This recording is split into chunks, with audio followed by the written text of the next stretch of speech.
So some Mafia The Old Country gameplay dropped on IGN. This is the new Mafia game. It's going back to Italy, taking place in the Old Country, the early 1900s. A lot of people are excited about this game. Very story-driven, cinematic, and IGN got a first look, so let's take a look at it. She might not know about tax write-offs, LOL. Yeah, that's the other thing. It's all tax write-offs, so what are you complaining about? Like, at worst case scenario, if she is spending that much, you're breaking even. So, I mean, you know, get your money up. Stop spending so much. All right, let's take a look at this Mafia.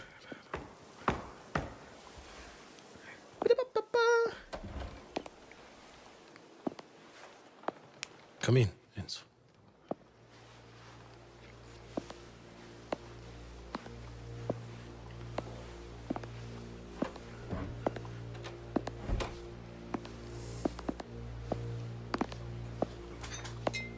I want to speak with you about my daughter. Hey, hold up. Shout out to Beats by Gamer. He just donated $100 on the Cash App. Shout out to you. I appreciate you. And yes, Cammy banned him. My fault. I just seen it. My phone on the charger. When Isabella became involved, however, it became our business. Now we must send a message to all around that Torrisi takes care of his family and his affairs. Will you do that, Enzo? I will. Good. Why do old Italian men always sound like that? It's cultural. That's like asking why do all old black men have a fucking Bluetooth earpiece, nigga? It's cultural. Like, it's cultural. It is what it is. Like, that's what makes people people. Let's go.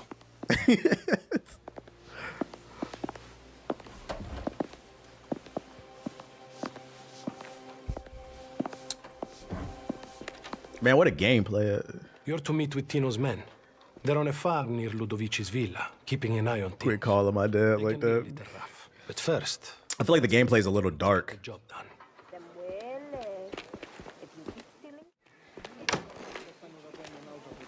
There we go. Let me get some light. Careful what you say around my wife. Anyway, you ready? I am. Confidence is good, but don't let it become arrogance. Oh, Valerio! Enzo here needs to see you about the pest problem. I'll be in my workshop. Send him down. Luca! No, it's not the accent. It's the crusty voice. Oh, maybe it's all the olive oil. I don't know. This woman, she's lucky I lost. Shit get trapped in their throat and mess it up or something. I don't know. Bro, what the fuck? All this damn walking. Anymore, eh? Something like that. Well, if you're here for grown man's work, I have what you need. Take a look around. Choose what you like and then come and see me.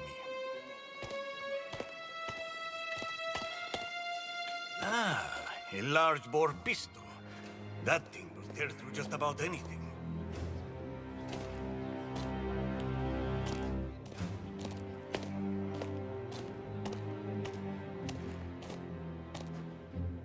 Got all the old country guns. Ah, the hunting shotgun. Packs a real punch. I predict at the end of this game, like, shit's gonna get really wild for the main character. And he like, fuck this shit. I'm going to America. That he just flees to America. And that's gonna lead into the other Mafia games. Like, you're gonna meet one of the fathers of the character from the other ones. She'd help you out with your pest problem. You've chosen them. I have. Good. I suggest you go fetch a car. You never know. These pests you're after could start shooting back. Looks good, but is it $70 to $80 good? Did you play Mafia games prior to Mafia 3? Yeah, I played Mafia 3 and I played Mafia 1. I played a little bit of Mafia 2 like at a friend's house, but I never beat that game. I had intended to beat it because I got the collection. That's how I played the remake of Mafia. I loved Mafia 1. It was really good, that remake. And I liked Mafia 3, but I know people say 2 is the best, but I liked 1 a lot.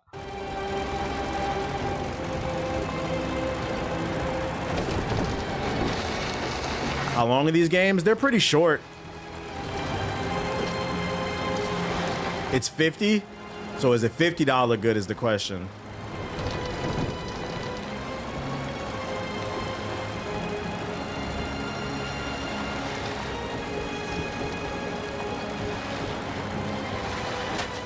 Ain't nothing but driving.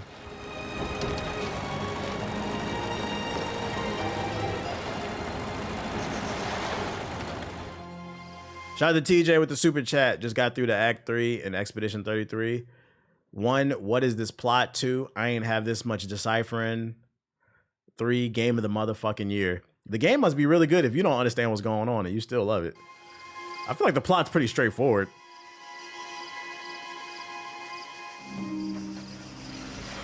At least you like the game, though.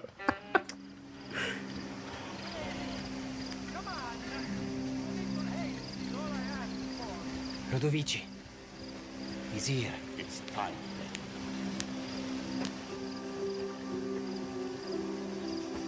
We're ready. Just give the word. The Don has entrusted this story to the Caruso, so listen well, boy. Ludovici knows the devil follows close behind. He thinks Spataro's security will protect him. You will prove him wrong. Bring the worm alive to the ruins of the old castello. Just me? Alone? Make a mess of this, and any misguided fate the Don has. Understand the gameplay sells, but how do you sell the game that's more story-driven? You gotta show some interesting story beats without spoiling too much. Like, just enough, basically. More walking and yapping. I will say in Act 3 of Expedition 33, things come more full circle. Just stick with the game. Alright, thank you. We finally gonna see some goddamn gameplay. I'm not gonna lie, I might speed this shit because we got other trailers to watch. Do 1.2. This is Mafia The Old Country.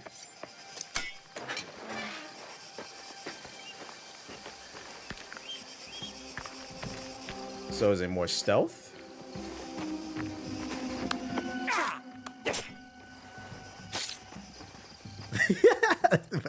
It might be me nitpicking, but we gotta, the sound design could be better. You just slit somebody's throat. He said, ah! That's a little goofy. I wouldn't let you in my house either. What? You told me your pigs sleep in the back room. Don't personally. My wife is very particular. That's it. That shit sound like a mating call.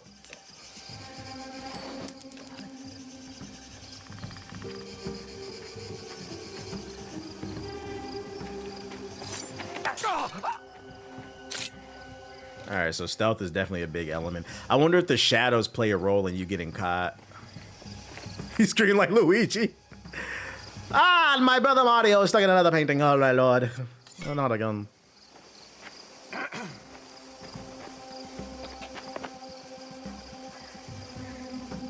JG definitely gonna struggle with this game.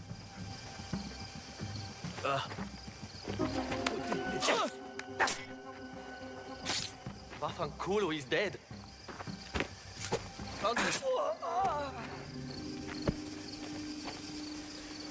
Yeah, this is definitely a story-driven game. Based off the this is Ubisoft AI. It doesn't seem too difficult with the AI, the stealth. Are you serious? This looks like a game you might have to put it on hard if you want a challenge. He's no better than you or me. Maybe not. Got a grenade! What?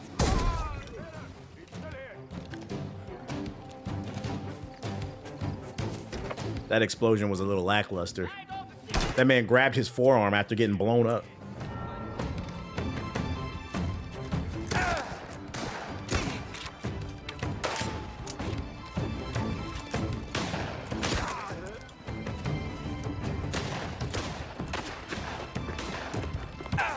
Limbs should have fallen off. Yeah, they should have went flying.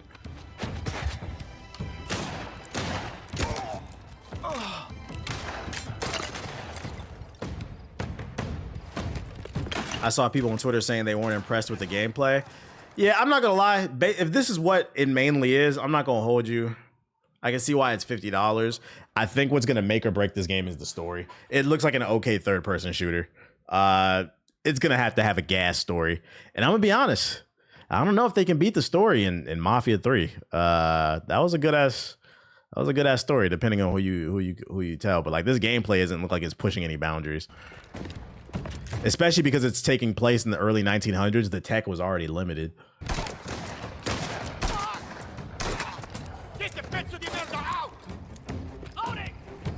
Right now, this is looking like a 7 out of 10 to me.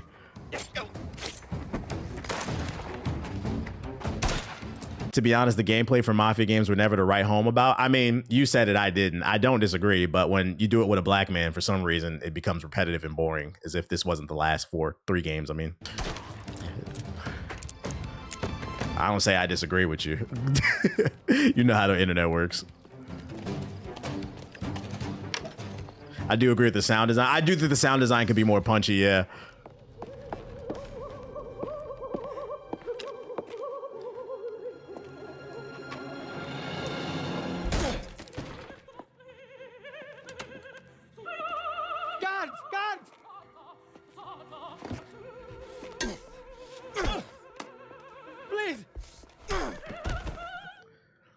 Yeah, not gonna lie, that kind of killed my excitement for the game a little bit. It's looking like I'll play this, but this is looking like I'll get to it. It's looking like a 6 or a 7. Yeah, like, the story's got to be fire.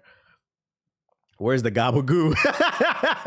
Where's the gabagoo? Please don't suck. Please don't suck. The environments look beautiful. Love the Italian landscape with these graphics. Look at the bias, bruh. Like, to me, this looks like the other Mafia games. What's the difference? Now it's white, so now they love it. So I just love the Italian landscape. But what about the gameplay? It doesn't look like anything mind-blowing, though. Leave the gun, take the cannoli. The gunplay has a lot of weight to it. The sparks flying off from the barrel and the way you have to sharpen your knife are great details. All right, bro, you're reaching. Oh, the gunplay has a lot of weight to it. The sparks flying off from the barrel, the way you have to sharpen your knife is... Oh, okay, bro. Oh boy, internet is interesting. Interesting. Yeah, holy dick sucking. It feels like you're really trying to... this feels like cap. We could all agree we had higher hopes. Okay, somebody's being honest. I'm not saying this is ass, but somebody's being honest. Like, it's a little disappointing. Footsteps sound like the cow was chewing in the grass. The footsteps are loud. Red flags in under 9 minutes. Can skip the ride. Animations are quite stiff. The gunplay is okay at best. Agree. Replayability comes to 0 after finishing the game. Maybe worth $20 on sale. Okay, we're seeing some honesty. We're seeing some honesty. It's 50-50 in there. The shoes are the real voice actors. This game looks like it was made in 2012. We're seeing some honesty. It's 50-50. Okay. It's a couple cocksuckers in the comments, but they're being honest for the most part. It's 50-50. This is a 2K game? I believe so. Yeah, I'm not gonna lie. This kind of brought down the excitement for me. Who would win, Lincoln Clay? Lincoln Clay would wash this dude. And I'm not saying it because he's black, just because Lincoln Clay was very like ferocious. The way Lincoln Clay, he moved with like an aggression. Like, this game is like very stiff. And plus, Lincoln Clay was a trained soldier, for those who forgot. He fought in Vietnam. That nigga was a monster. That nigga was fighting with fucking Jon Stewart and shit.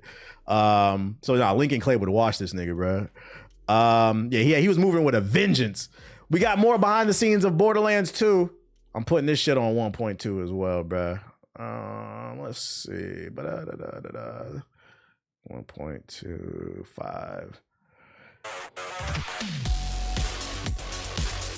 Kairos is effectively a prison planet ruled over by a dictator. Who's ready for some loot? He thrives on control and order, and when things are thrown into those mechanisms to create chaos, he only knows how to clamp down and sort of institute martial law. Yeah, that man killed the whole clan at a rally single-handedly. What you talking about?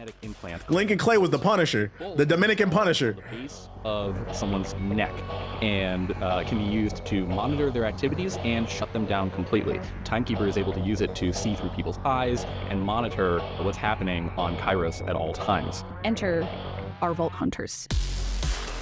People are now hungrier than they've ever been. Nah, I didn't finish Expedition 33. I'm not gonna lie, I'm probably gonna speed run it this week because I got other games I gotta play. They want to do the podcast. I haven't touched Rematch. I haven't touched Liza P yet. Last week kind of set me back because I took a last minute trip. The oppression that they've been living under, the Vault Hunters end up enmeshed in kind of a week behind now on the planet, and excuse me, roads lead to the Timekeeper. We call them the Outbounders because they, kind of like our Vault Hunters, crash landed on Kairos and have not been able to leave because the planet is on lockdown. They are desperate to go back home. No, I've seen people say they're excited for this random. I've seen the Borderlands fans say this looks good. A guy named Rush, who is very... I think the game looks good. It's just not like a super priority for me. Helps them join the broader Crimson Resistance. That's when things really ramp up for the Outbounders. Each zone is ruled over by a commander. In the Fade Fields, we have Idolater Saul.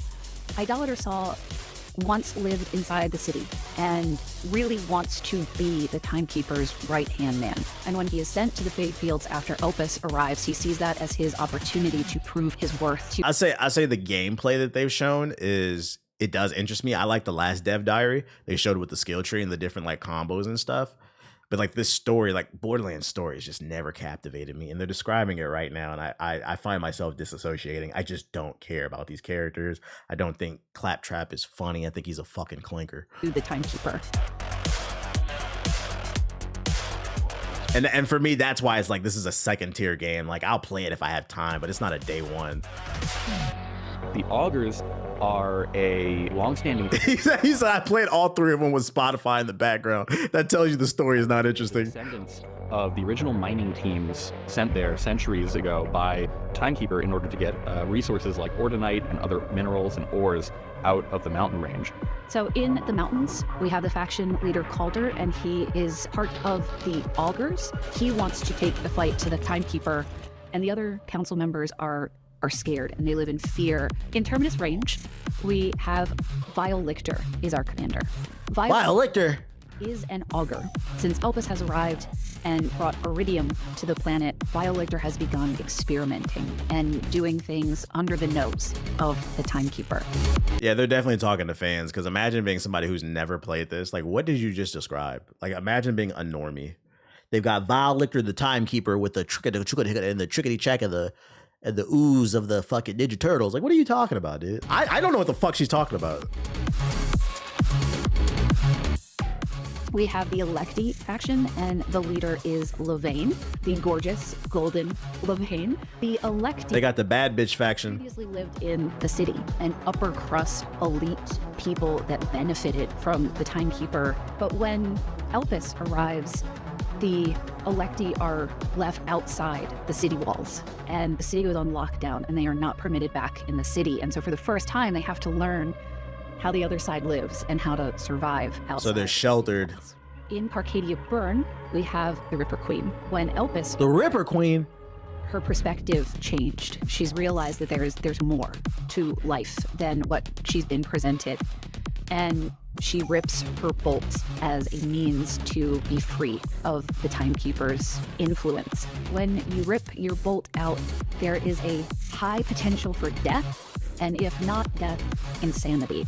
And so her army is largely made up of raving, mad humans with decreased brain capacity. She was able to convince a number of her own soldiers to rip out their own bolts, and when they're not convinced, she does it for them.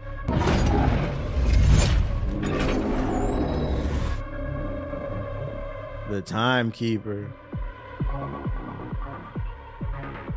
We also, of course, have the Timekeeper as our primary villain in Borderlands 4.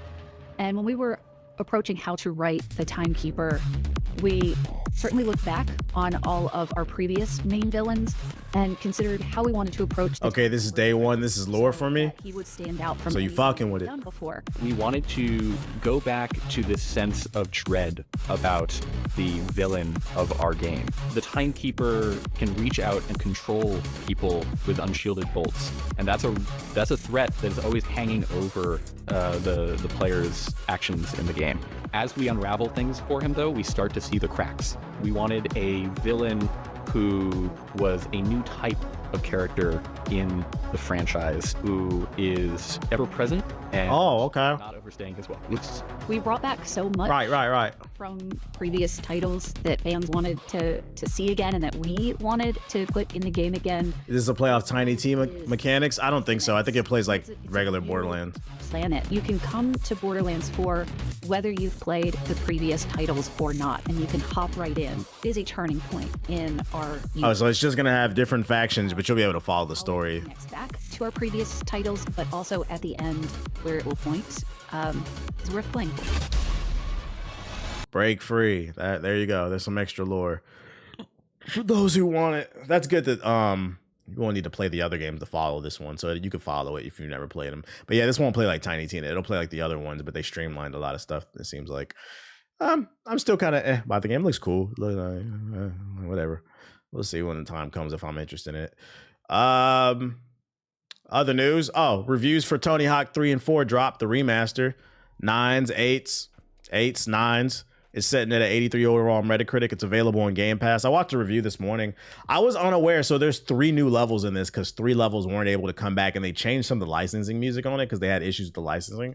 So it's not exactly the same as the original Tony Hawk Pro Skater 3 and 4, but the review that I watched, it said it was really good. And I mean, these reviews say it's good. So I mean, if you're looking for that classic arcade, I mean, it's something to try out, and it's free on Game Pass, so can't complain about that.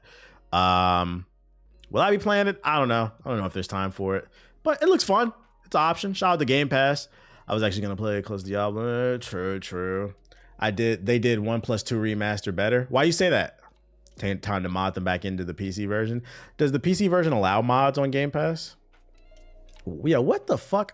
Why is Mecha Hitler trending? I'm not even gonna click that. What is going on this website, bro? Like, I'm not clicking that for the sake of the protection of my. I don't know what I'm gonna see if I click that shit. Other news. Call the Gundams.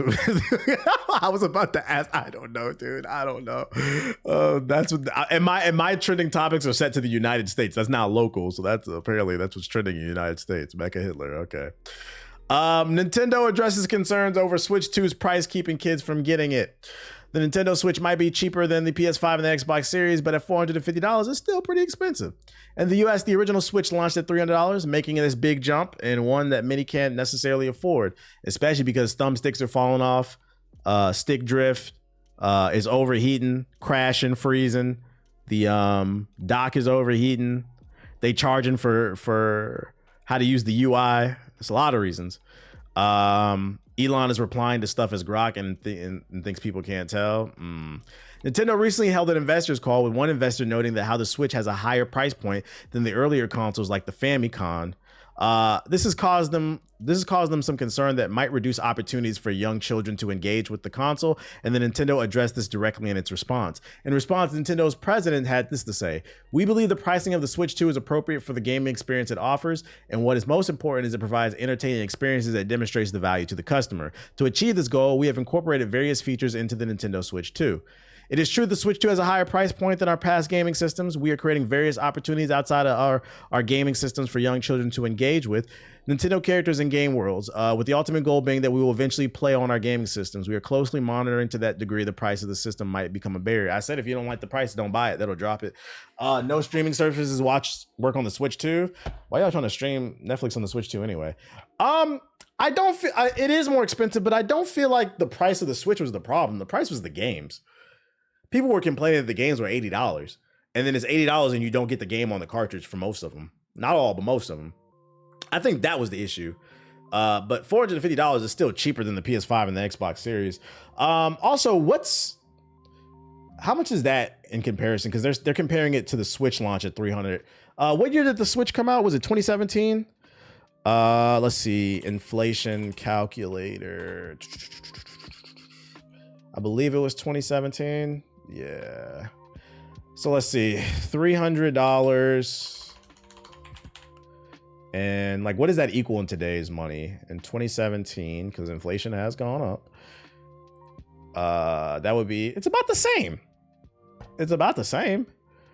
So $300, it shows you how much the value of a dollar has gone down. $300 in 2017 is about $400 if you add the taxes in 2024. Can we do 2025? So that's what I was thinking. It's not exact. Well, I would say it's like $50 more. I would say it's $50 more. It's slightly more expensive, but it's not a big jump. So I think the big issue is actually the price of games if you adjust for inflation. I think that's the real issue. They need to bring down the price of the games, especially because they don't do really sales on games like that for Nintendo. Like, how do you justify $80 for Cyberpunk 2077 when that game came out 5 years ago? That doesn't make any sense for me.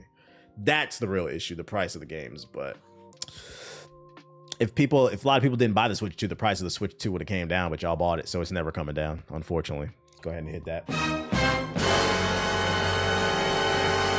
Easy as peak. Shut up, Ethos.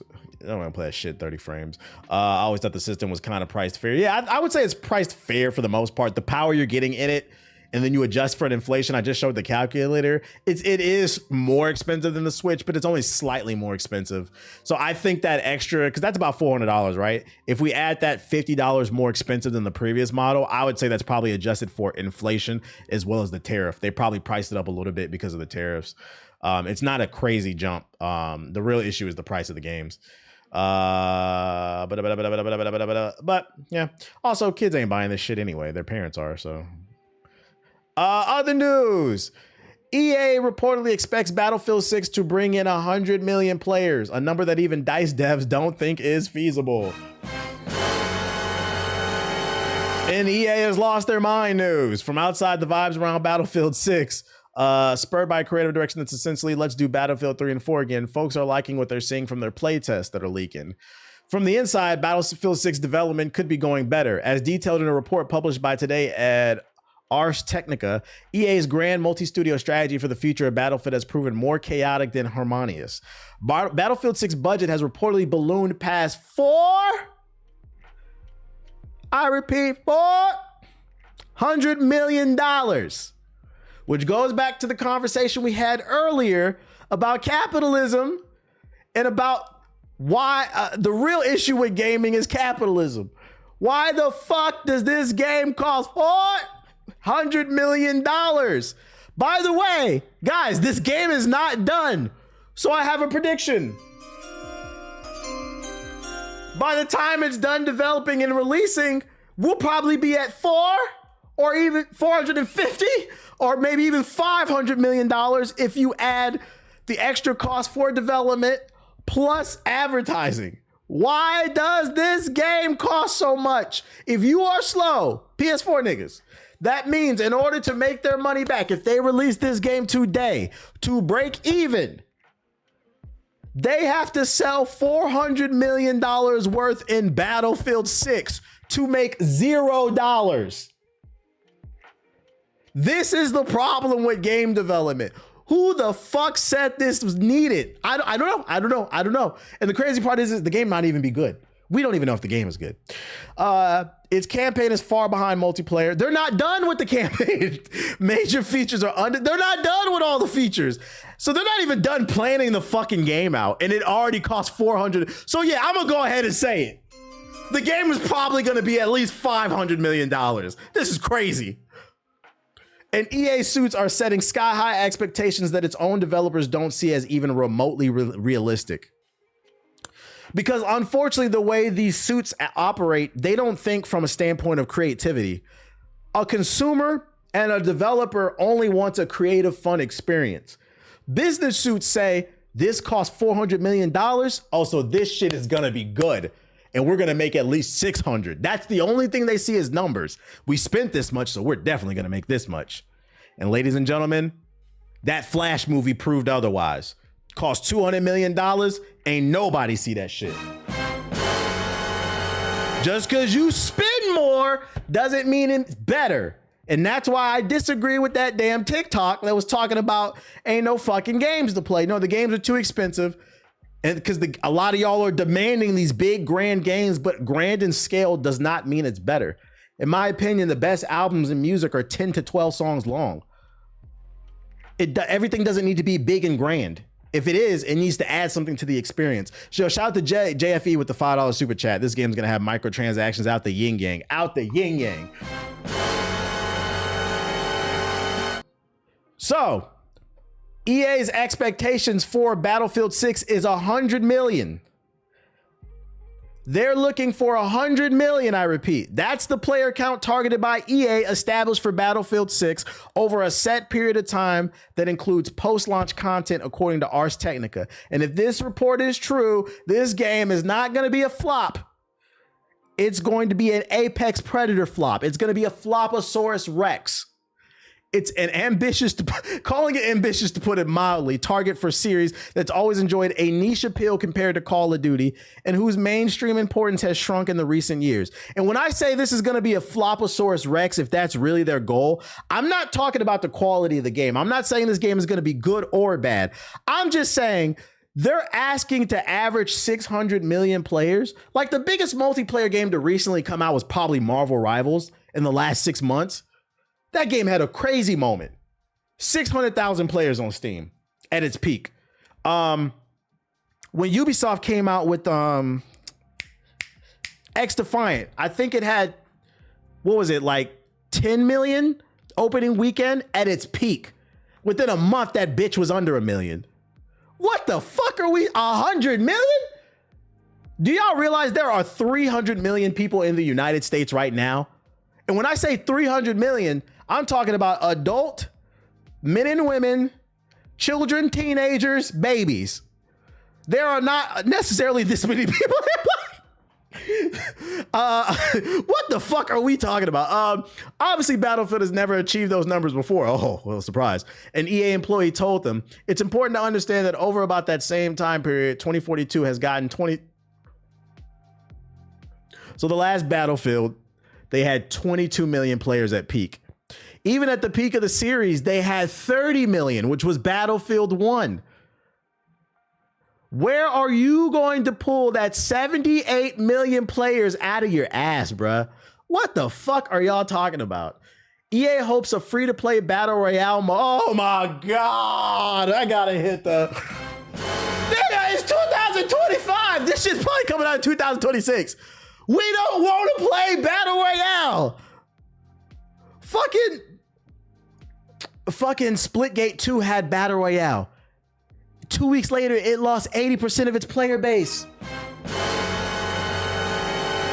Now, some of that had to do with the dumbass CEO wearing that Trumper hat, but that doesn't change the fact that EA also has a dumbass CEO, so it kind of correlates. Ars Technica's calling that a core offering on Battlefield 6, which will help bridge the audience gap. We heard rumbling of a battle royale mode through the playtest leaks, but this Call of Duty Warzone-like approach of giving away battle royale while charging for a traditional Battlefield experience is news. It's a nice thought, but entrenched developers aren't convinced EA has its head screwed on straight. According to the article's sources, including numerous developers by DICE itself, very few people believe the 100 million target is real. It's not.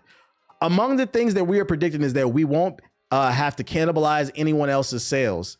There's just an appetite out there for shooters of this kind that will just naturally be able to get the audience that we need. Because here's the thing, like, you're not Call of Duty. Battlefield's more niche. So if you offer a free-to-play option and a paid option, I'm gonna tell you what's gonna happen.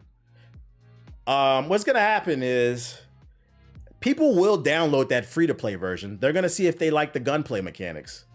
And if they don't, guess what's gonna happen? They're not gonna buy the paid. They already probably weren't gonna buy it in the first place, but they're not gonna buy the paid version. So this free-to-play version can end up hurting the paid version. But also, Battle Royale is just not a strong enough sticking point. It's not fucking 2016. Guys, it's next year will be 10 years when PUBG dropped in 2016. We don't fucking care. Can we get a new experience? We don't want to play these fucking extraction shooters. We don't want to play Battle Royale. You looked at Warzone and its dying numbers, Apex and its dying numbers, and said, yeah, that's a good idea. Let's add that. Instead of creating something new and innovative. So I hate to say this. I'm not going to say it is DOA. But I am going to say it's a high probability this game is DOA. I'm giving it about a 50% chance. It's a 50-50 on this. And I'm gonna change it to 60 or 70 if the gameplay ain't fire when they drop these gameplay trailers. They're gonna have to do something innovative with this Battle Royale, because if it's just a standard, like Battle Royale has already failed in Battlefield. It was like 2 Battlefields ago, they added a Ring of Fire mode. That shit was ass. I don't understand what this is, and this is why I said y'all need to learn the name Andrew Wilson. This dude's an idiot, bruh. An idiot with money. It's forcing the devs to compromise that too. Very good point, Blaze Light. The devs are telling you this shit is gonna fail. This is not what the people want. Yeah, we're gonna put it on a yellow flag. The people don't want this. We don't want to make this. We have all these cool ideas. We want to implement these innovative ideas in the Battlefield. They said, nah, put a Battle Royale in it. Oh my God, bruh. Oh my God. Shout out to the developers leaking this information. This is fucking funny, bruh. Don't think at this point that keeping putting out these flops to pump the suits and to stand with Madden, FIFA, and 2K. Just corporate shit. Battle Royales are all the rage now. Like, no, they're not. Yeah, we're going to put this in the yellow. This reminds me of, and it's funny enough because it was EA. This reminds me of before the release of, what was it? Was it Dragon Age, I think, or was it the last Mass Effect? It was one of those two BioWare games that, like, before the game came out, articles kept coming out that this lead producer's leaving, this lead dev is leaving. It might have been both games. This is kind of on the same. This is kind of on the same wavelength. This is a yellow flag. The game, it was an Andromeda. It might have been Andromeda. You're telling the developers this game's a failure if it doesn't have 100 million players. Like, shut the fuck up, dude. Jesus Christ. Shout out to JFE with the super chat. Corporations rather invest 500 million on something done over and over instead of 20 million on something new and fresh. And it's a shame because the formula's right there. This is EA we're talking about. The formula's right there. You got Splitgate, which cost them like 20 million to develop, and they're gonna make a bunch of money off of that shit. The formula's right there. Make a smaller scale, creative, fun game that gets the internet talking, and they still continue to do this dumb shit from fucking 2016. Floposaurus Rex, that's what I predict. No, I'm not interested in no ads. What you link? EA CEO Andrew Wilson earned 260 times more than the company's median worker last year. I think I covered this like last week. Yeah, I did. Yeah, I covered this. EA's CEO Andrew Wilson earned just over $30 million last year. That total includes a base salary of $1.3 million plus $25 million in stocks. $2.5 million via non-equity incentive plan and $600,000 in other compensation that largely includes personal security benefits. Yup. Look at that smile. These niggas keep buying this bad, man. Man, let's make another Madden. He love this shit, boy. This man made $30 million a year. So if you wonder why your Madden doesn't get any better, why your FIFA doesn't get any better, why your Battlefield doesn't get any better, why your Mass Effect, your Dragon Age doesn't get any better, it's the fucking sports community's fault. The sports community is a fucking plague on the gaming community. Yeah, I said it. The most casual group of fucking gamers. Them anime niggas too. Y'all in there too. They be buying all them damn arena fighters. We're gonna talk about y'all later with that damn My Hero bullshit. Because I know you niggas soiled your pants over that dumbass game too. But you people are a fucking nuisance to the gaming community with these microtransactions, man. I just can't stop buying them. I just can't buy. I seen somebody leave a comment on my 2K video this morning. That video is still getting comments. Man, he not wrong, bro. Last year I did better though. I only spent $2,000 on it. That was better? I only spent $2,000. I'm glad you spent it less, but God, what the fuck did you buy? God damn, how many do-rags you got in 2K, nigga? God damn. Just heathens, financial heathens. And these be the same niggas riding the bus and shit. You do realize it's a down payment on an old car. You get like a 2008 Toyota Camry or some shit like that. That'll get you from point A to B. The engine works, the brakes still work. Calling your mama to come to the fucking family reunion. Mama, come pick me up, bro. I can't get gas. This shit. Bro, get off the fucking 2K. Jesus Christ. They gotta start small. I guess. Kudos to him. He's trying, but that ain't enough, man. These people are a fucking nuisance, man. We could just put these niggas on an island where they don't affect us. Riding the bus with an $800 Gucci belt on their head. On their fucking head, bro. Oh my goodness. So that's the EA news. Oh, I think I saved this article twice. Yeah, the 400 million. That's the EA news. Gotcha games are crazy. Yeah, gotcha games, they're the problem too. The only reason I say sports gamers is because gotcha games are a more newer phenomenon, but we can lump them in with the sports gamers. Sports gamers are old money, old bastards. That's what they are. But gotcha gamers, anime game, which that'd be the anime gamers. Just demons, man. Fucking demons.